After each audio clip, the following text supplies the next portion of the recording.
नमस्कार मित्रांनो, तुमचं पुन्हा एकदा स्वागत आहे आपल्या चॅनलच्या एका नवीन व्हिडिओमध्ये। आत्ता आपण आलेलो आहोत लोणंदपासून तरडगावपर्यंत पायी चालत आणि असाच आपला प्रवास पंढरपूरपर्यंत आषाढी एकादशीपर्यंत राहणार आहे।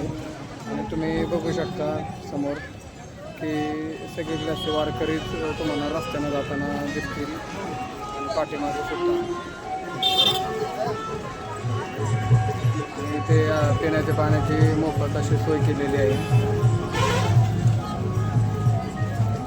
आणि पताके घेऊन वारकरी पायी चालत जाताना तुम्हाला पाहायला मिळतील।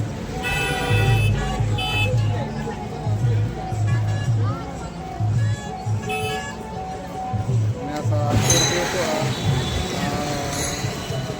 पाहायला आपल्याला मिळत आहे। वारीचा अपडेट अशा आपल्या चॅनलवर तुम्हाला पाहायला मिळतील। आणि आपल्या चॅनलवर जर तुम्ही नवीन असताल तर चॅनलला लाईक करा, सबस्क्राईब करा आणि असेच नवनवीन व्हिडिओ पाहण्यासाठी बेल आयकॉनचं बटन दाबा, म्हणजे आपल्या चॅनलचे अपडेट्स तुम्हाला आपल्या चॅनलवर पाहायला मिळतील। वारीचे प्रत्येक अपडेट्स आणि वारीचा सुखद क्षण आनंद आपल्याला पाहायला मिळेल। आणि हा एक स्वर्गीय सोहळा आहे। माझं सुद्धा पहिलंच वर्ष आहे, मी सुद्धा लोणंदपासून फर्स्ट टाईम वारीला जात आहे। आणि भरपूर लोक असे असतात की त्यांच्या 10 वर्ष 15 वर्ष 20 वर्ष वाऱ्या झालेले असतात।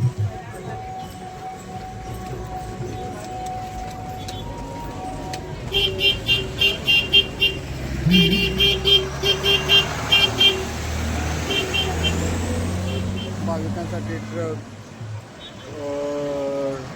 ट्रक्समध्ये आपलं साहित्य ठेवण्यासाठी ट्रक्स वगैरे, जेवणाचे साहित्य वगैरे, तंबू वगैरे ठेवण्यासाठी जागा असते। आणि ट्रक्सची अशी लाईन तुम्हाला दुसरीकडून पाहायला भेटेल।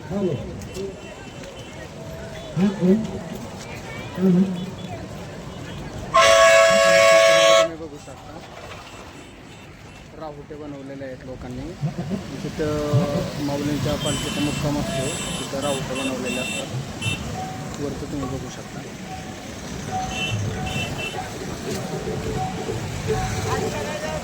ठिकाणी पोलीस बंदोबस्त सुद्धा आहे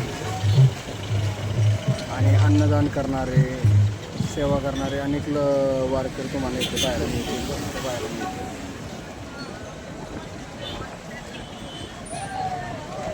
चला तर मित्रांनो, बाय बाय।